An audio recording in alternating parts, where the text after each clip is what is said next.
Hello, everybody, and welcome to another great episode of My EdTech Life. Thank you so much for joining me on this wonderful day. And I am excited, as always, to just bring you an amazing show and some amazing guests this evening. But before we introduce our guests, I just definitely want to say thank you all for all of your support. Thank you, as always, for making My EdTech Life what it is today. Thank you to all our new YouTube followers. We're this close to getting to 1,000 followers. So if you haven't done so yet, please make sure you jump over and give us a thumbs up. And thank you, as always, for all of your support on social media and just really just sharing the content and just building up these great conversations. And I'm really excited to welcome Jim and Maurie Beasley to the show. Maurie has been a previous guest, and Jim is a first time guest, but they are an AI, guess I could say, nice power couple. And I'm just really excited to have them on the show. So, Jim, Maurie, how are you doing this evening?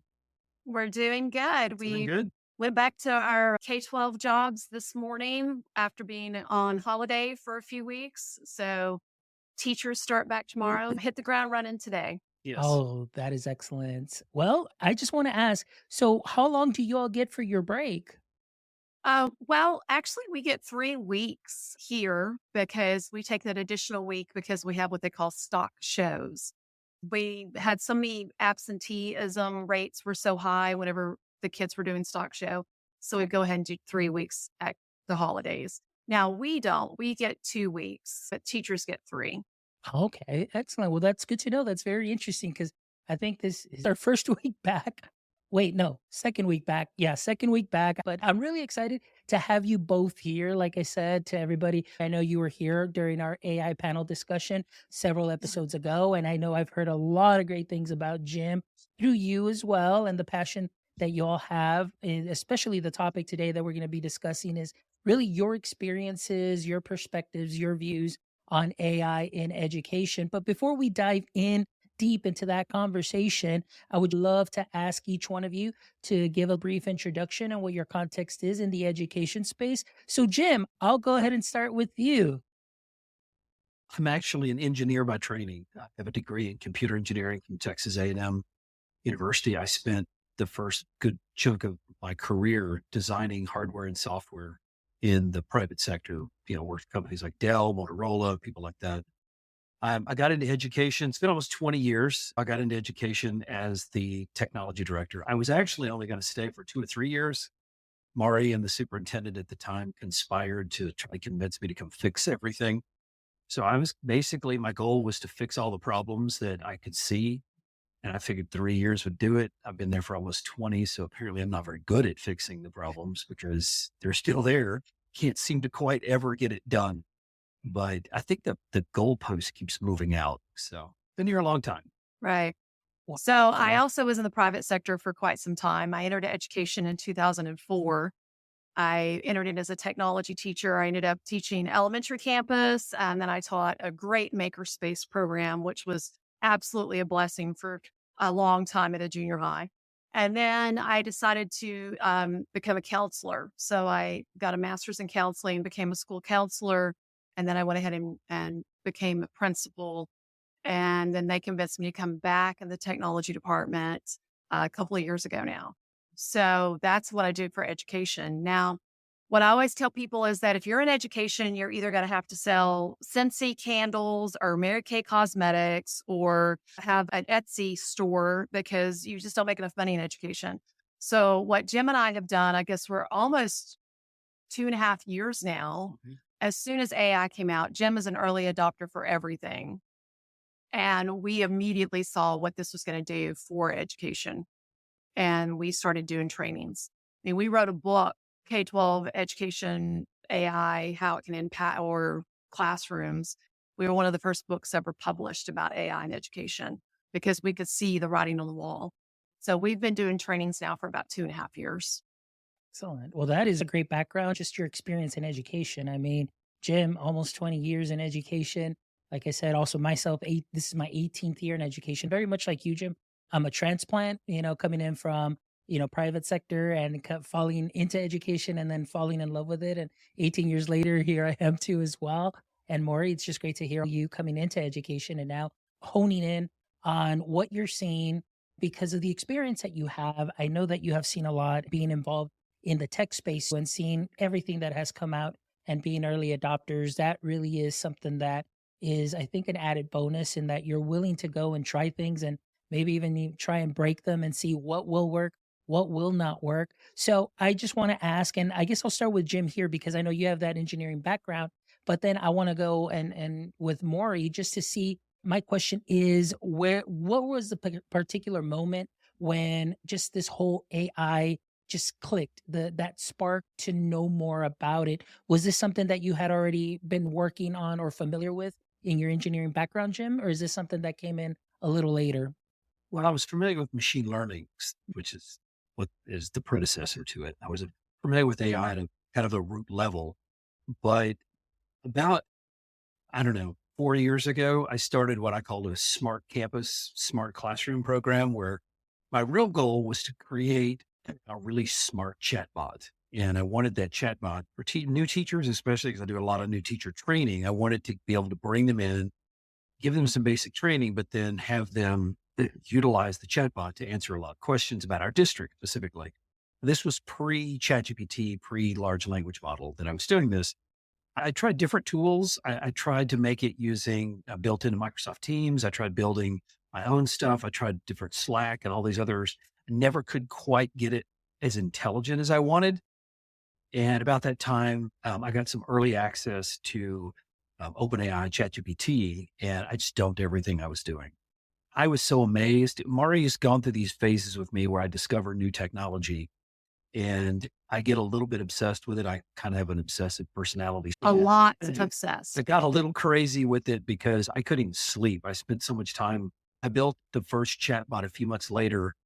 Was it? I mean, ChatGPT hadn't even been out that long, and I created a chatbot specifically using, OpenAI in the back end. I was expecting this wildly enthusiastic, group of people were going to go, "What? This is the most awesome thing I've ever seen. I want to use this." That is not the reception I got. I got a, "Meh," you know, that's cool.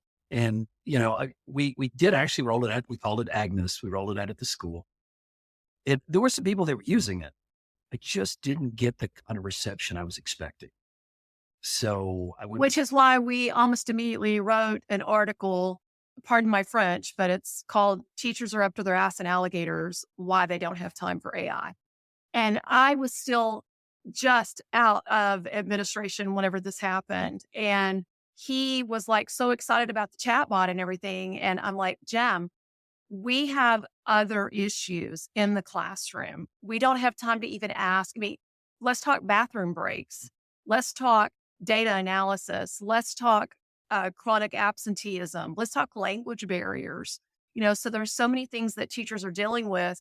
I had to kind of explain to him, no, it is awesome, but you're going to have to show the teachers exactly how it can help with those big pain points that we experience in the classroom. So that's why I think, I mean, we're getting known as the educator and the engineer because he wants to over engineer everything. And I'm like, but as an educator, if you'll just make it to where I can push this button and it'll do that, it's not called you over know, engineering. It's called making it cool. okay. He just wants to engineer things. And I'm just always saying, okay, yeah, that's awesome. But it's the little things a lot of times that matter the most when it comes to being in the classroom.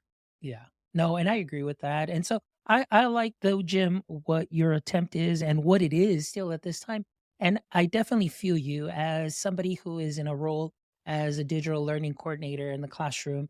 Obviously, there's always a new platform that we're going to be using, whether it's for tier one instruction, tier two, and just starting off with something new. You're never going to get a very warm reception. It's almost always like, oh, great, another thing I need to learn. And very much so, the experience is like what Maury said. It's like, okay, it's another thing on my plate, but how is this going to fix the behavior? How is this going to do this? And so on. So it almost feels like, oh my gosh, all that work. And it just kind of to take a back seat to it. But I think it's something that it will slowly, once teachers start seeing, and obviously I think that you guys do a fantastic job in really raising awareness and being able to do that training and working together in a district and teaming up like this is definitely something that is beneficial where you can get out more and just get these experiences out more and explaining to teachers how this can do, because I think very much like Maury, I think that teachers just need something that's going to keep it simple and streamlined. So I always tell my teachers, I'm trying to keep it kiss with you, but I mean, keep it simple and streamlined. All right. So that's what they're kind of looking for. But I love the idea, Jim, that you had as far as being able in your position. I see our CTO every year at the beginning of the year having to train new teachers, our curriculum department having to train new teachers, and just to squeeze everything in into a 4 hour or 6 hour session is overwhelming, especially for a new teacher and even anybody that comes in from another district. So to be able to have a great resource on hand that really just covers everything procedurally, whether it's on the tech side, whether it's on the curriculum side, where teachers can go and ask questions and get their answers, I think is something that is fabulous.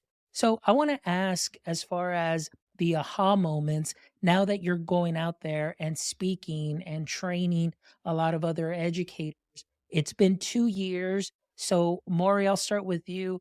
What have been some of your aha moments that you've seen from teachers now? Do you see a little bit more of those hold back teachers now saying, okay, I'm going to go ahead and dive in a little bit deeper now? Or do you still see a balance between the healthy skeptics and then just the ones that are, hey, I'm all in?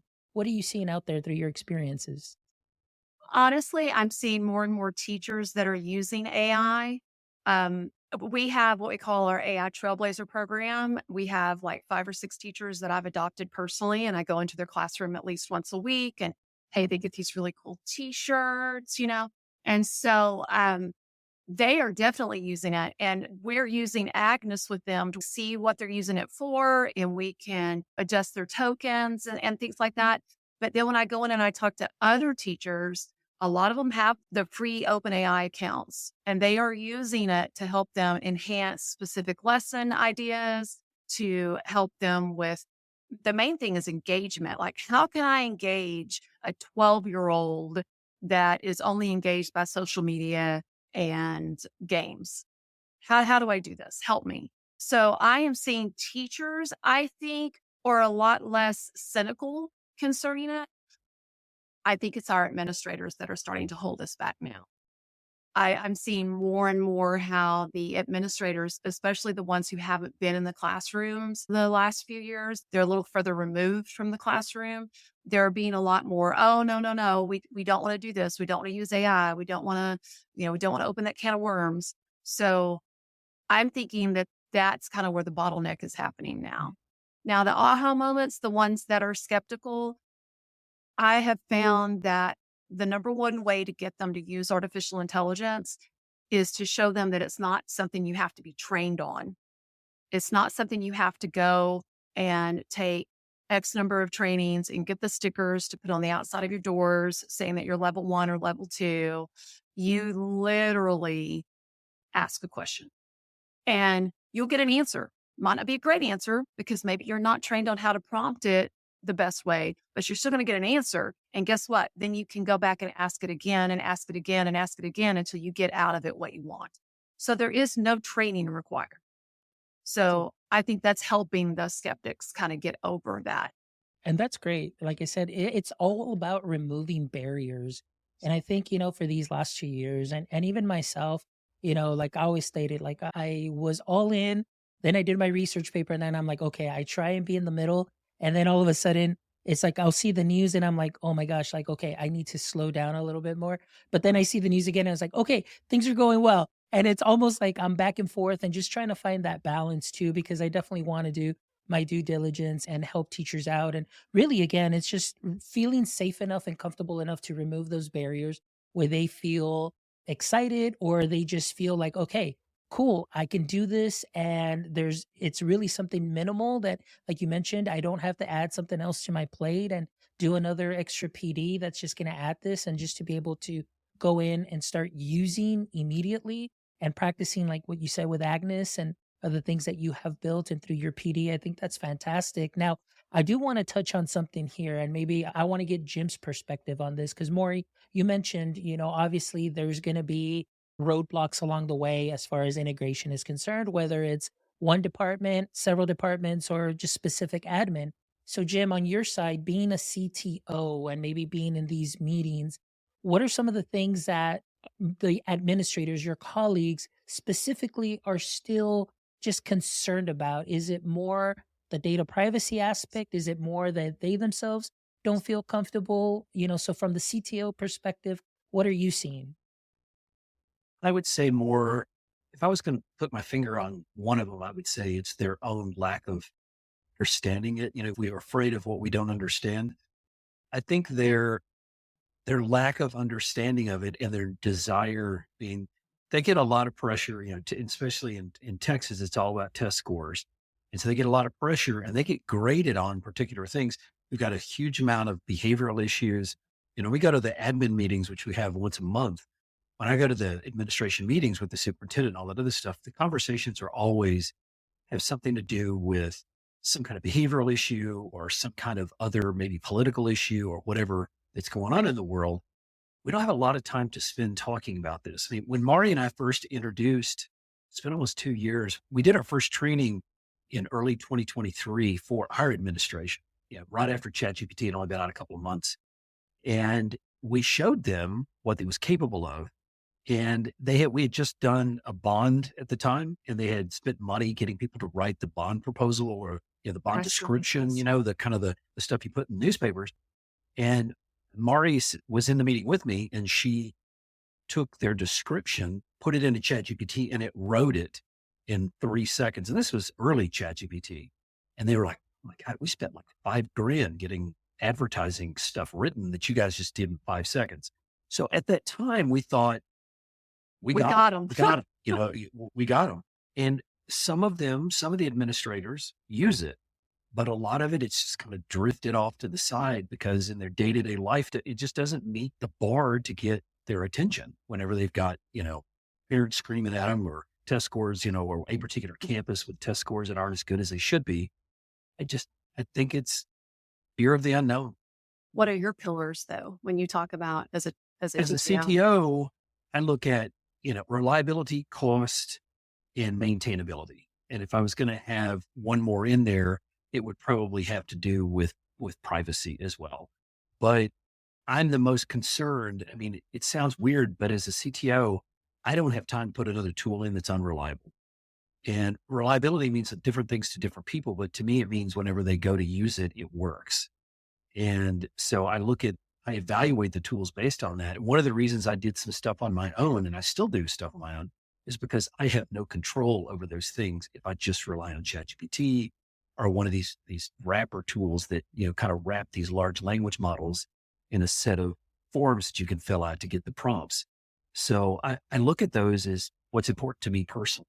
And then as me as an administrator, when I talk to other CTOs, other tech directors, they pretty much have the same priorities I do. They don't want to put something unstable or something that's, what's the value add for me? If I don't put this in and all it's going to do is give me a headache and nobody's really asking for it, then why do I care? Yeah. Jim, one thing that I do want to add, and Maury too, I mean, I've been at those meetings where all of a sudden it's like, oh, you're trying to do something and I've already done it for you in 3 seconds and or so, sharing with them, what can happen. And they get really excited and they're like, oh my gosh, this is amazing. But then immediately, like you said, Jim, it's like never fails. And this is something and a pattern that I have seen, not just with this, but really with all tech. I mean, anytime there's tech involved, whether it's a new platform or, right now the main concern is like, okay, how are we going to sustain our one-to-ones, with Chromebooks when we don't have any funding? What's the next step? And then like you're talking about behavior, you're talking about now January, star season is here. That's the main Mhm. focus right now. And then it's like, okay, now we got into that summer slump or spring slump of this is going to fall on the wayside. To now we're able to have a conversation possibly in the summer and then just get this really nice boost maybe in the fall. And then come January again, there's that lull because of Star. But like I mentioned, it's that pattern that I've seen throughout my 18 years in education, 8 years in this role. There's always that pattern because again, many principals, many administrators, they're focused on the scores because of course the ratings, and then with ratings comes more funding and so on. So it's something that there is going to have to be some legwork that needs to put in. But again, at least the fact that your district has two of you there, and starting off small, even if it's just like you said, and Maury, you've adopted those five teachers to be able to work with them, then they can be your, AI evangelists to start sharing with other people on campuses. And it just starts off small. And I think sometimes, and I'll be honest with myself, and then I'm just speaking for myself. Sometimes I get too excited and I just want this to work and turn it around from one day to the next, and everybody's using it. But then I'll never forget, and I always give her credit. Renee Dawson always said, she said at the one show that she was on, she said, "Fonz, in every district and in every training, you're always going to have your speedboats, your tugboats, and your anchors." She goes, "Those speedboats, you show them a little bit, they know how to connect it. They connect the dots, and they're like, 'Hey, I'm ready to go, go, go.' They're going to take off on their own." And then you've got your tugboats that a little bit more kind of, let me try it out, wait and see. But once they get that going, they're able to help the anchors, to be able to kind of say, "Hey, let's move through this together," and so on. So that's one thing that I've had to learn, and in these 18 years, is just really having that patience and just continually and being consistent with the trainings and just being consistent with those teachers. I think that that'll definitely make a big difference. And before you know it, you'll be thinking like, "Wow, this is amazing." As long as you keep it simple and streamlined, I think teachers will definitely buy in with that for sure.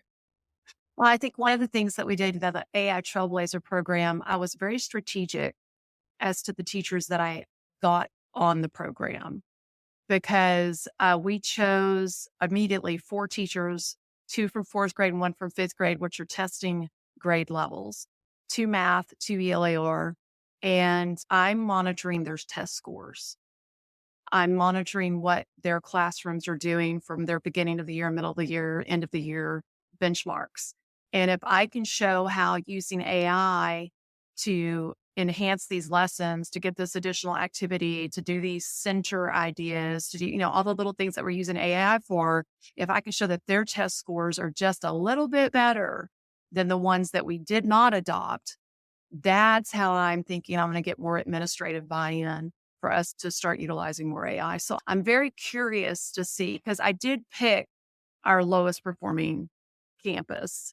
It's funny because when I first got there wasn't a lot of technology at Atlanta ISD when I first got there. There was some, but it was kind of not very well done. And Maury was in the technology department with me when I first got there for a while. And we started an adopt a classroom program even back then.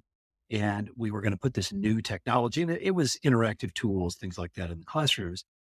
And we had an open house for the teachers to show it to them.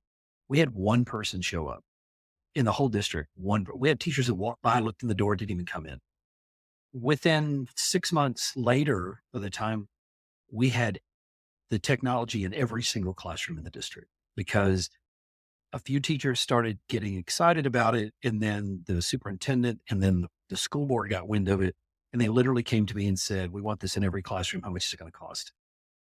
This may be a little bit slower, but we're hoping to roll this out, access to this, because of the cost saving measures by doing some of the stuff ourselves. We're hoping that we can roll this out to the entire district in the fall. Now, we've had Agnes has been available to the whole district for a while, but in a different form. We've revamped it into a different format that we're seeing a lot better response to and a lot better cost control measures. Cost control measures are amazing. I mean, so if you go out and you purchase a wrapper program, it's subscription based. So you base the cost based on your enrollment at your school. And then we know that about 30% of teachers are using AI fairly actively now. And I mean, that's like the latest data from like Ed Tech or something like that. So I'm paying for all of these teachers who never even log in. And so your cost return on your investment from a technology department standpoint is very, very low. Versus with our solution, you only pay for the tokens. It's through an API. And we have not just OpenAI as one of the large language models, but we also have Llama 3. Local models. We have local models. And so that stuff can do basic things and it's free. And so I think we've had 6 people using it every single day since August. and the district has spent a little over $20. That is fantastic. And, that kind of brings me to my next question. As far as cost, and you were talking just my language, because this is what I deal with too as well. It's just the return on investment on getting platforms, always checking the data, checking the usage. And like you said, many times it's like we purchase something that a subset of teachers want and is fantastic, and they're like successful with it. But that tool doesn't mean that every teacher is going to be successful with it, because it may not work also for the type of class that they may have, or different class makeups. So that puts us in a difficult situation where now it's like, hey, you know what? We had this, the data wasn't there. That's not going to be something feasible for us to purchase. But one of the things that my concern is, though, because of funding, I don't know, I'm not sure, how big is your school district? We have about 2,000 students. So Okay. we are rural. Yeah. We are a rural district. And Yeah. so our funding is really low. I mean, literally in the last 20 years, our technology budget has not increased Yeah. Oh my in 20 gosh. years. Yeah, and that's because I come from a school, we've got, or a district with, that's almost at 10,000, but man, we see like this huge, we're in between two other school districts, and we're kind of like landlocked there, but we see like the funding that is available in our neighboring districts, and then we can't get a lot of the great things. And this, to me, the scary part is too, even with, because of the funding is concerned, even a lot of the apps that we use on the daily that we have been consistent with even prior to COVID, that teachers use up a lot, we're getting to the point where we're nearly getting priced out, because they're going Mhm. up anywhere from 8 to 11% per year. And now the conversation is going to be like, oh my gosh, what are we going to do? Because if we lose this, we're going to have a lot of unhappy teachers district wide because of the usage. And so what I love that you're saying is, in being able to create this in house, and then just the cost that you have said, where teachers are using it every day. Now, I want to ask, just because I know it's 2,000 students and I'm not sure how many teachers, but even if you were to max out on this, Jim, and you had all your teachers using this on the daily, what would you say would be, like, let's say, a yearly budget for that, or the usage of, the bot that you're using? It's a good question. We have it's about 200, 240. 240 teachers, I think. Mhm. And I have to do the math, which I haven't done yet. But if you think about it, if I've got 5 teachers and 1 tech person using it almost daily, so if you extrapolate that out to 200 teachers, then even if it goes up, I would be surprised if I use more than $200 a month. Yeah. Honestly, I would be. Because it's not just about, we're building a hybrid model. And when you think about it, most businesses now they spent a long time moving everything into the cloud. Well, the problem with moving in the cloud, you have no control over costs over time, and you get stuck in there and you can't get it out. Or then you have people that are trying to do things completely locally. So a lot of companies now started bringing things down and doing a hybrid model, which they use some cloud, some local. That's the model we're looking at. So that way I have the ability, not only if my costs start going up, I think I can keep them fairly flat, because certain features, as these local models get better and the equipment gets better and I'm putting them on, then I can keep putting the teachers, because Marty's training the teachers. Here's what they do. So like our teachers will use this model because it costs less. We're also adding a token counter. We're trying to add a fuel gauge to it, which basically says, here's your monthly fuel gauge. And when you hit 0, you're local model only.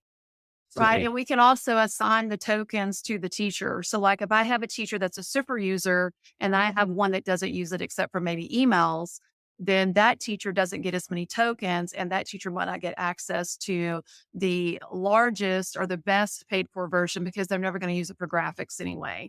And so it's that control that Agnes is giving into our district that I think is a game changer in the yeah. technology department. It is for us. And, we're utilizing as many as we can, the open source tools that are out there. And then we're wrapping, I mentioned that maintainability, reliability, all that stuff.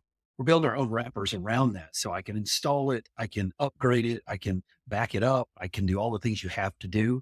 That's the pieces we're adding to it ourselves versus trying to use somebody else's. So We can see everything that the teacher is doing and they know that. it's, So if I ever get like a PIA request mean, in the Yeah. future, I can see how PIAs are going to have to, they're going to say, well, we want to have everything that was asked to a large language model also. And so we can view everything that the teacher's doing.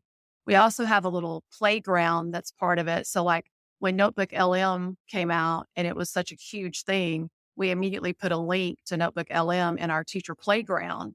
And then I let all the teachers know that it was there so that they could go play with it for free and then give us feedback on if it's worth us trying to add an API for Notebook LM.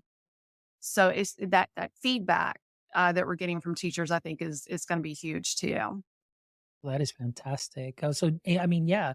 I mean, Jim, even just like you mentioned, just by that extensive usage, that's way cheaper than, just the type of licensing that I have seen All right. from a lot of these applications that are out there, which to me, like, man, our district would be left out of being able to use any of this because we don't have the funding for it. And then, of course, at that time, the students won't be able to have access to it. And things of that sort. Right. So, I mean, just the way that you like right now, I'm just in my mind, I'm like, oh my gosh, just the potential there and everything that you're doing for your district is just really above and beyond like anything that I've heard of. And I think that that is fantastic. Just really, boots to the ground. Let's figure it out and keeping that cost low, but introducing teachers to it very slowly. But it's yours. It's built specifically for your district, and I think that that is Mhm. wonderful too. Maury, I kind of want to switch over now a little bit. I want to know because I know you had posted something earlier on LinkedIn. I think it was at a conference, but you mentioned the Austin AI Alliance. So tell me a little bit about that because I hear that you're a board member of the Austin AI Alliance, excuse me. So tell us what the alliance is, what it does, and how did you link up with the alliance? Tell them how you heard about. Well, yeah, actually, Jim was at like, was it a data science meeting I or was at a something? conference here in Austin about as an AI conference. Right. And he met the person that started the alliance. And this person is like a physicist and an astronomer. And he's like, Used to work. You he set up used to work UT's for supercomputing Dell. center, and He set up UT's Supercomputer Center. And basically, the Austin AI Alliance is a group of people. We have members. We have University of Texas is a member. Texas State University is a member. IBM. We have several large corporations that are members. And we are there for the ethical and safe adoption of artificial intelligence. We are based out of Austin. We do the 10 surrounding counties. It's called CapCog. So if you're part of one of the CapCog counties, you can become a member of the AI Alliance. We are doing policy at the Capitol, helping them with like pushing and trying to get legislative backing for certain policies. We are doing education not just into workforce but into K-16 education. I got involved because I want to make sure that K-12 doesn't get left out because I think I am the only representative for K-12 education at the Austin AI Alliance right now. And the reason I became so passionate about it is specifically because of the policies that we're trying to help get put through at a government level. K-12 is where it starts, you know, and especially with the digital divide, or as I call it, the opportunity divide, if the rural American schools don't have something put in policy to where we have to give access to every student, then we're going to continue to exacerbate this divide. I was in one of my fifth grade classrooms and a kid walks up to me and he's like, Miss Beasley, look, I've got Chat GPT on my phone. And he had a paid for subscription to Chat GPT at the age of what, 10 or 11? Because his dad was an engineer that drives back and forth to Austin 2 days a week and knows how important this is. So already this fifth grade student has a leg up over all the other kids in his classroom. So if K-12 education isn't exposing the students to AI and what AI is and giving them access to AI in a safe environment, they are going to continue to get left behind in rural America. The have and the have nots are going to continue to Yeah. have No, this huge gap. no, absolutely. And that goes back to also, like I was saying, like being priced out of certain Mhm. opportunities because, again, due to funding, it's like, what fault is it of the schools because of the funding? I mean, and the enrollment, like things that you can't control.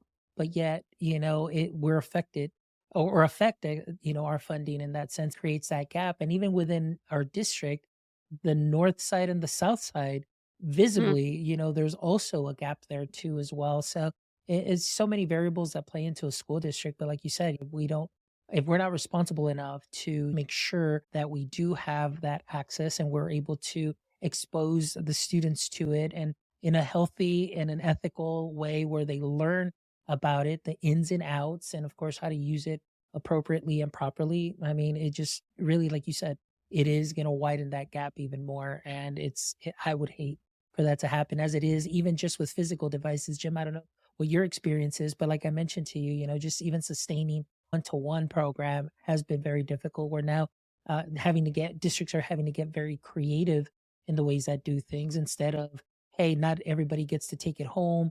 K through 6, it's your one-to-one, but it stays at school. You can't take anything home. Well, what if the other students have access at home except this one student and they're able to do what they need to do? Again, lots of variables there. We actually repair Chromebooks in house. We do exactly what you just said. Only certain grade levels, mainly high school now gets to take it home. But we also, we looked at this whole idea because they all want to sell you a Chromebook with insurance, which I cannot afford. So I have 3 techs that are all senior techs that have been with me for, over a decade. And they can repair a Chromebook in 10 minutes. I mean, they can strip that thing, put it back together, fixed, and back on the campus in half an hour. If I didn't have that, then the program wouldn't be as successful, but I couldn't afford to do it if I had to pay for it. Yeah. So I'm on board. Everything you said so far, even the pricing out thing, I was just sitting there thinking in my head because when I first got there, when Maurie and I did our first budget, about 12% of our budget was software services, software services, online stuff. Right now, when Maurie does our budget, it's over 50%. So it's getting hard for me to keep a hardware going because I'm spending so much money on online tools. So we've had to go back and do what you were talking about. We've had to reassess how many people are using it. And I have canceled programs. And I'll tell you, I almost got burned at the stake for a couple of those things. I canceled a video on demand one, and the hostility was palatable when I was in the meeting when I told them we were canceling it. But There's only 10 teachers using we it. got our cost per teacher is too high. It's tricky. So yeah, we're fighting the same battle, you and I. Yeah, well, definitely, I agree with you. It's interesting because I see because of my job and my experience too. It's almost like I'm kind of like a hybrid of you. Like Jim, I see your side too, and Maury, I see your side too very well, and so I really love that. But let's go ahead and switch gears a little bit because I know that the conversation doesn't stop here as far as AI is concerned. Because you guys also have a podcast that you guys put out, and that what I loved is that you did kind of change it up a little bit, seeing some of the videos. And I love the way that you do it. I mean, such a great little couple that is just having a great conversation, just letting us into your world, into the living room, and seeing you all cozied up and just having a great conversation about AI. So, Jim, tell me a little bit about the podcast and how it first started. And then Maury will go on to you. Well, the story that Maurie's going to tell you, which is accurate. I have an obsessive personality, engineering. I got a little enthusiastic for several months, almost a year. I was waking up at 4 a.m. and I used to sit in the bedroom and wait for her to wake up because I wanted to tell her this new thing was exciting. I want to show you this. And It's kind of creepy. It's kind of so creepy. we have a rocking chair in our room and I was sitting there. So finally she made a rule, no talking until I had my first cup of coffee about artificial intelligence. Well, then she decided she needed a funnel before I exploded with this new information. I needed a funnel. The podcast was the funnel. It was a way of getting to tell her what I had discovered. Don't let her kid you. She is a technical person. Yes, she's in education. She used to have her own networking company. So she does know the technology, but she's just not quite as obsessive about it. Knowing it and wanting to talk about it 24/7, Not the same. those are 2 different things. Okay. So yes, we do talk about AI all the time, but that 30 minutes on Sunday evenings is when I'm like, okay, Jim, put it all in Obsidian, which is what he uses, and I will give you my undivided attention for 30 minutes. I still have to make dinner. I still have to, do my day job. I still have to do AI Alliance stuff. So I give him 30 minutes of uninterrupted time so he can do a core dump and It's hard to filter get all it that all out. stuff into 30 minutes, though. You I might have love to it. increase our time There's a to lot of 45. stuff. You might have to throw in an extra 15 and just make it a 45. And then after it's Oh, like, okay, let's just continue it on. Maybe I've gone over the last 2 podcasts by a few minutes because there's just a lot of cool stuff out there, and I don't have a lot of people to talk to about it, so I like to talk to her about it. I need more Eh, people to talk to about it. I need to have a little club that I'm a member of so I can stop driving her crazy, I guess. yeah, yeah. yes. We should, And I was AI going in to, action. Yeah. yeah, we should start like a Discord or a Slack or something just for the Thought about group it. and share stuff there, Jim. That'd be great. All right. So, Maury, you were telling us, I'm sorry, I didn't mean to cut you off, but AI in Action is the name of the podcast. And where can all our audience members go and catch the episodes and listen to them and view them? Well, of course, we're on Spotify, and I think you can get on Amazon, and you Okay. can always access it on our website, which is www.aiedpro.com. It's always on our website. The videos, which it was actually our youngest son's girlfriend who was like, you guys have to start putting the video out there. And I don't like seeing myself on camera. So it was really like something I really didn't want to do. But then I was like, okay, I'm gonna embrace my age and just do it. So we're just now videoing, and that's on our YouTube channel. So AI Ed Pro has a YouTube channel, and that's where you can go get the Yeah. videos. It's also on the Apple podcast. It is. So really Awesome. you can just Google AI in action, Maurie and Jim Beasley. The official name is AI in Action, Exploring Tomorrow's Tech Today. That's the official name. It I also love gives it. me a chance to rant about some of the Unfunded mandates. inadequacies in education. I do tend to get off on rants occasionally about the way education has been viewed.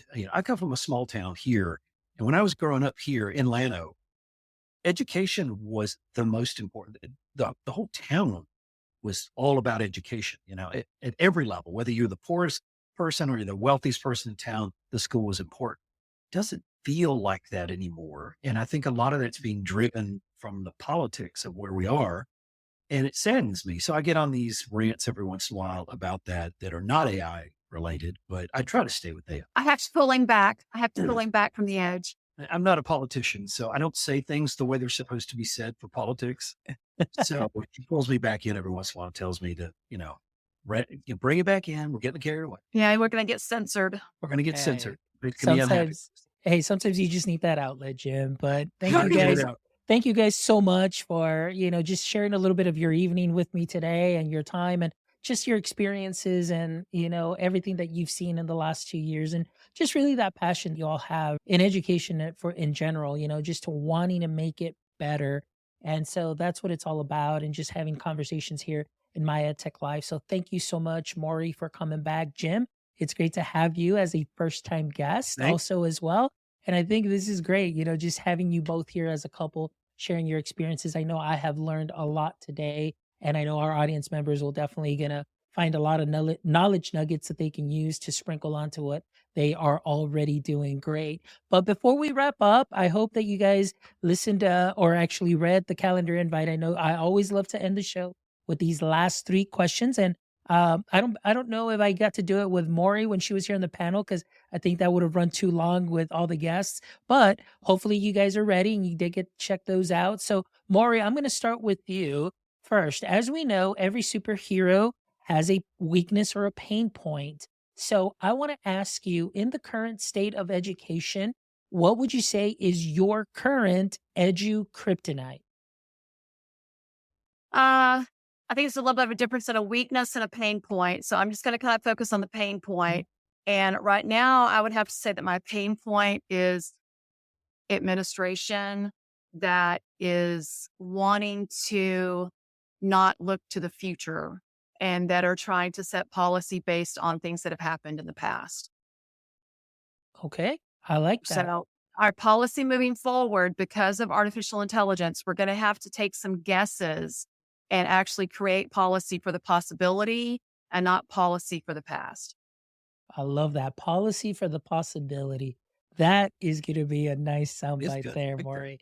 All Yeah. right, Yeah. Jim, how Hey, about and I come up with that. I there came you up go. with that. Oh, that was That was impressive. human right there. That was human. I loved it. Jim, how about yourself? What would you say is your current edu kryptonite?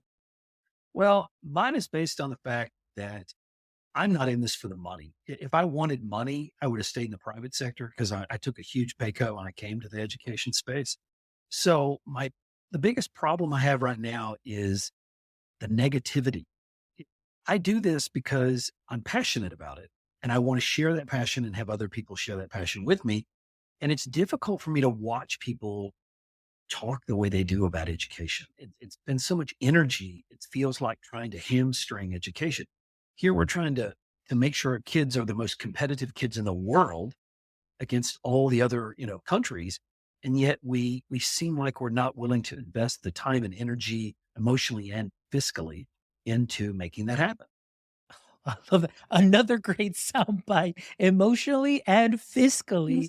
Oh, that Right. is Gotta be great. both. I Yeah. love that. All right. Question number 2. We're going to start off with you, Jim. Question number 2. If you could have a billboard with anything on it, what would it be and why? I want a billboard right outside of Sam Altman's office at OpenAI with my phone number on it. And I'm just gonna put my phone number because I'm hoping I'll get curious enough to call me because I got some stuff I want to talk to OpenAI about some from educational perspective. And I don't think I've got a shot at talking to him otherwise. So maybe if it was right outside his office window, maybe one day he would get curious and just call that number. Then him and I can chat because I'd really like to talk to Sam. That is very, I love that answer. All right, Maury, how about yourself? What would your billboard say? All right. So, coming from a counseling standpoint, which that's my love language, having counseling, it would have to be something along the lines of an education is the only way out. Something to catch attention to kind of like paint the message that you only get better if you actually get better at something. So it would have to be something along those lines.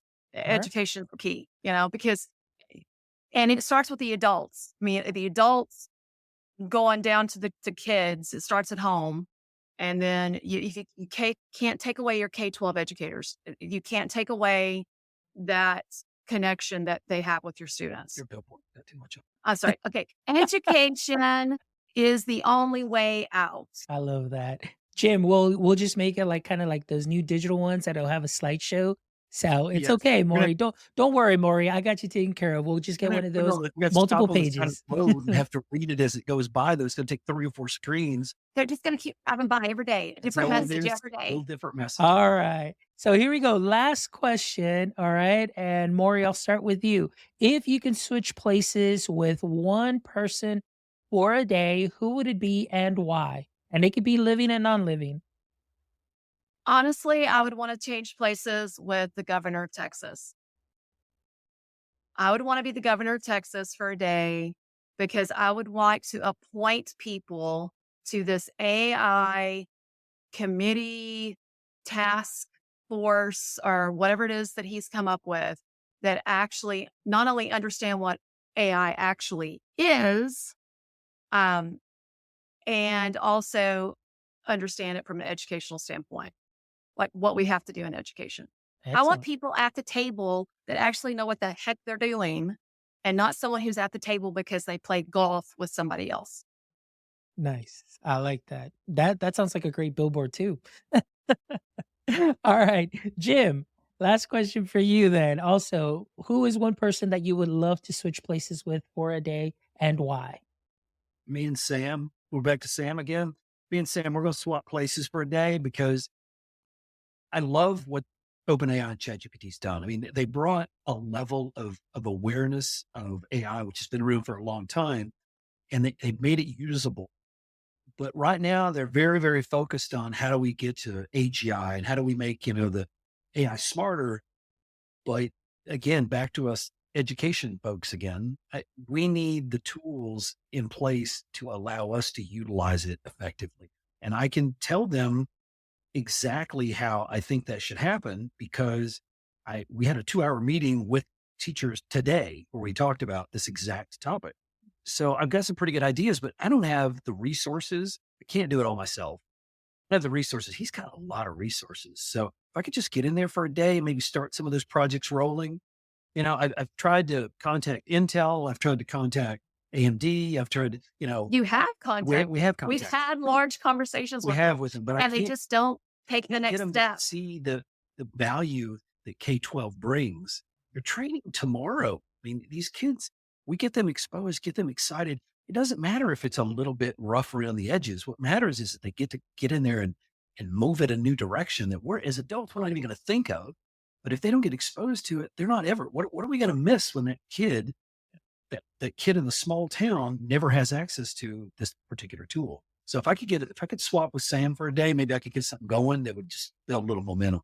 So I want a billboard outside his office and I want to swap in his desk for a day and I'm good. Perfect. That is wonderful.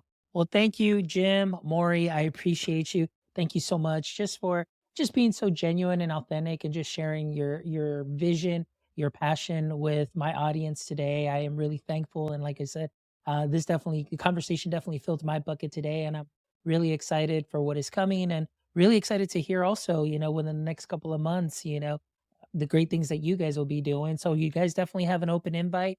When you guys come back, maybe we'll revisit at the end of the year, see how everything went and what the future plans are for both of you. But thank you for what you are doing for our educators. Thank you for what you are doing for our students there in your school district. They are definitely blessed to have both of you there. So keep up the We great appreciate work, stay it. Thank you. encouraged, and keep doing what you're doing because you are making a difference.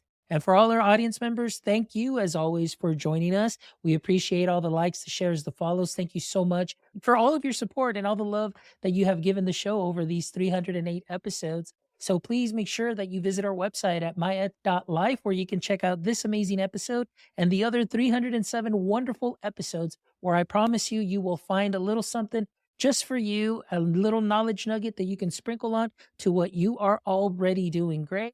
So visit our website and again, head over to our YouTube channel. Give us a thumbs up and subscribe. We're this close to 1,000 subscribers, and maybe you could be that 1,000 subscriber, and that would be fantastic. So we're definitely trying to continue to help to grow the show and just to bring these conversations to more people. So thank you as always for all of your support. And until next time, my friends, don't forget, stay techie.